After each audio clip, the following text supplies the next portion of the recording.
Are you preparing for this to be your last game at Michigan State, or is that something you're still contemplating at this point, what your future is going to be? Yeah, I'm still contemplating a little bit, and that's not really something I want to talk about right now. It's not. This really, that's the least of our concerns right now. We're worried about Pitt. And talk a little bit about the challenges of facing this team when, they have one quarterback all year and now there's a different guy, but obviously still a lot of weapons over there. What's the challenge for a game like this? Yeah, well, they're still going to be running the same type of stuff. They're going to be running the same concepts and whatnot. It's just probably a different feel for the guy and how what kind of the differences between him and the Pickett and the limited film on him so far. Well, not so far, throughout the whole season.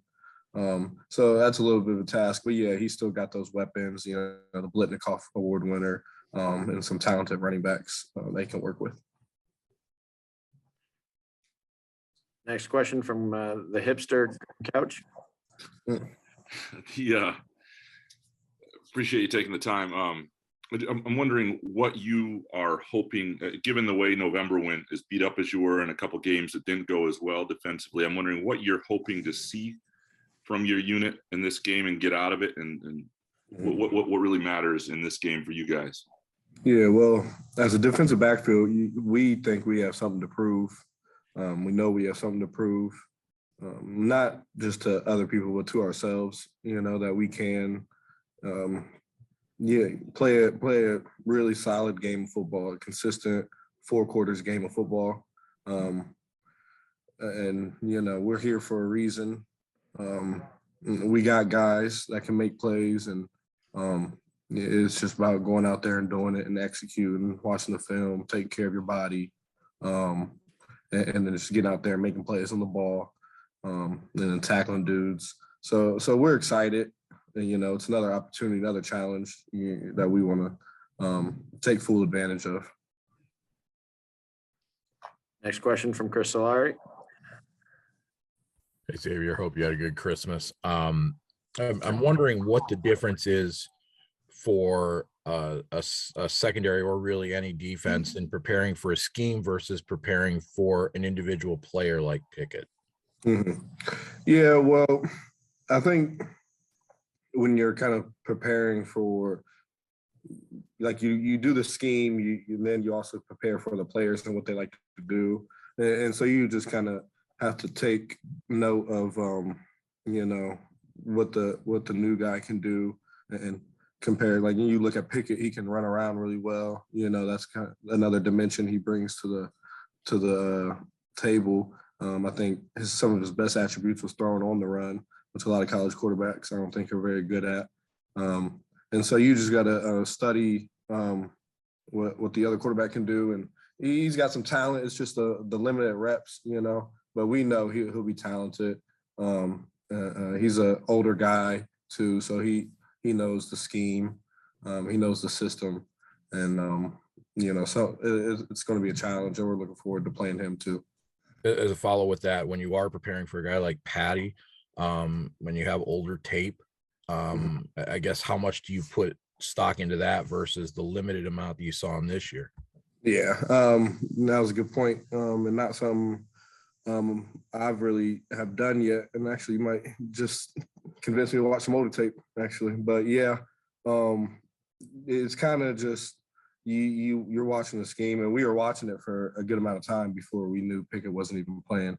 And then it's just something that we're studying their scheme and their formations and technical stuff like that.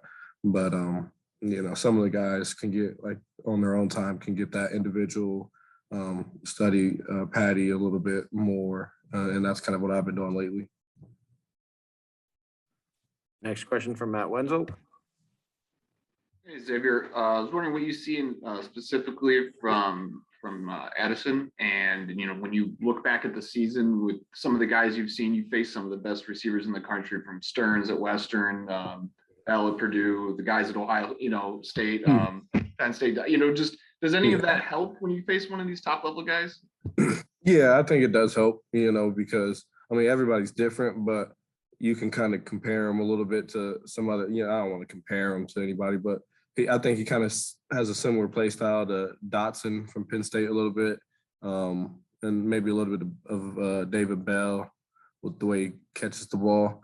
He's just really smooth with his route running. He doesn't. I'm sure he's fast. He doesn't. I know he'll be fast when we get out there, but it doesn't look like he needs to run too hard. I mean, he looks smooth. Kind of like Dotson. He runs smooth, and he goes and attacks the ball pretty well. So a lot like Bell attack the ball. It's going to be another challenge that we've got to face, and it's a good opportunity for us. Thanks. Next question from Audrey Dahlgren. Hey, Xavier. Scotty Hazelton was kind of referring to these couple of practices, sort of like spring ball for some of the younger players. I think fall ball got brought up at some point too, in a sense. But what do you really hope to gain out of these practices down there that you think can benefit you guys for the game on Thursday? What have you been gaining down there in these practices? Yeah. Well, I think the spring ball is like when we're at home practicing like a week or two ago when we're getting our time in at home. Those are really like the spring ball practices because there's it's more like, just working on your skills, your own self, your own technique, things like that. Younger guys can get more reps. We're going against the offense more. It's not as much scouted looks. And then when we're up here, we take those skills and we're applying it to what Pitt likes to do and what we think they're going to be doing in our game. And so it's good for the younger guys because they get to learn more about our defense. Some of the scout team guys, they don't get to play our defense all year long because, they're scouting the other team's defense look. And so they get to have time to understand our defense a little bit more. And then when we get here, it's like game plan, the regular, every week type of deal, scouted looks, and we still work on our technique and whatnot. But now we're doing more of what we think they're going to do. Thank you. Next question from Jim Camperoni.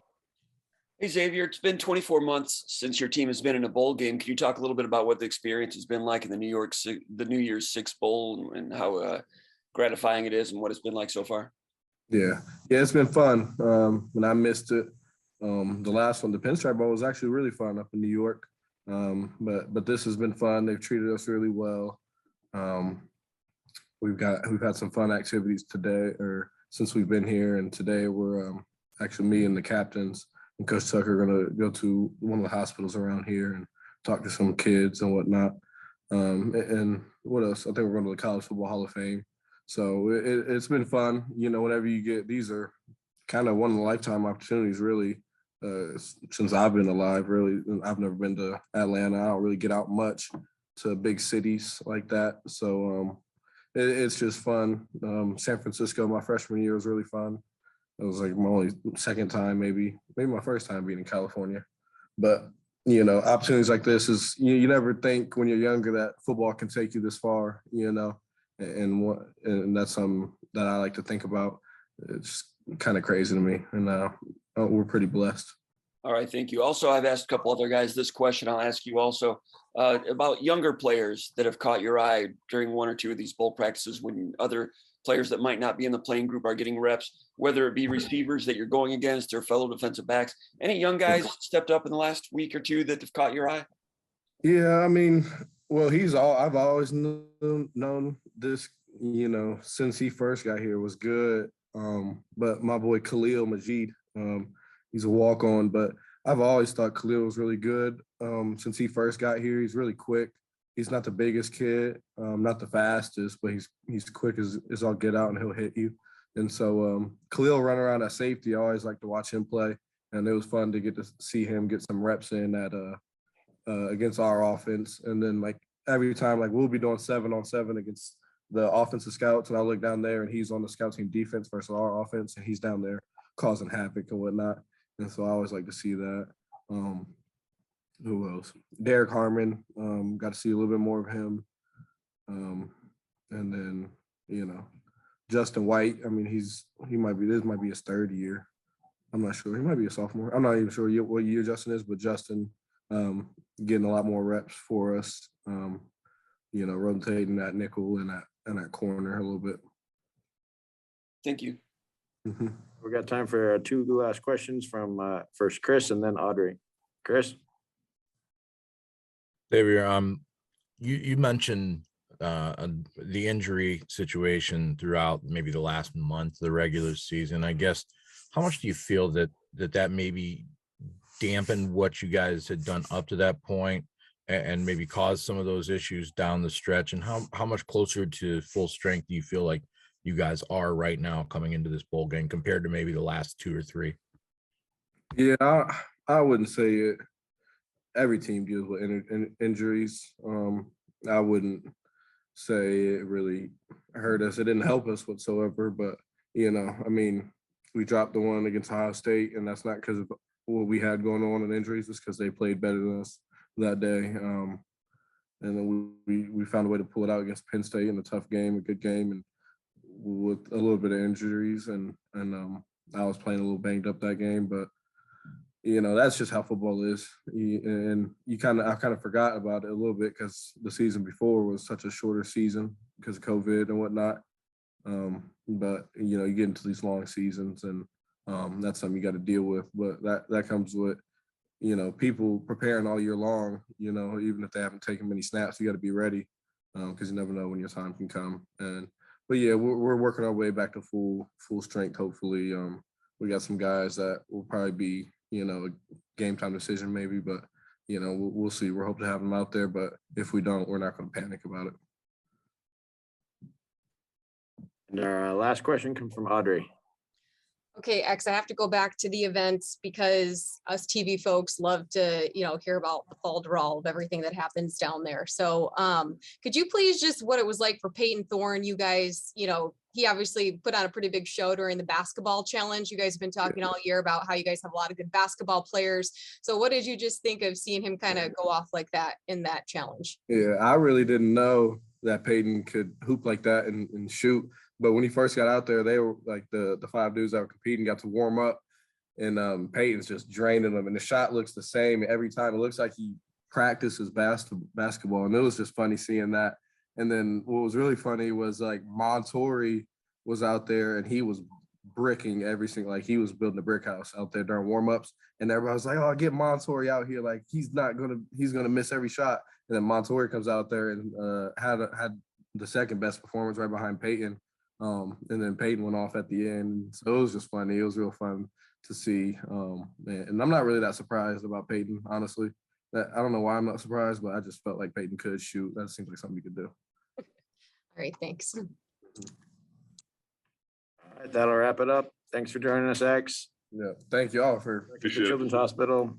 Yeah. Thanks, everybody.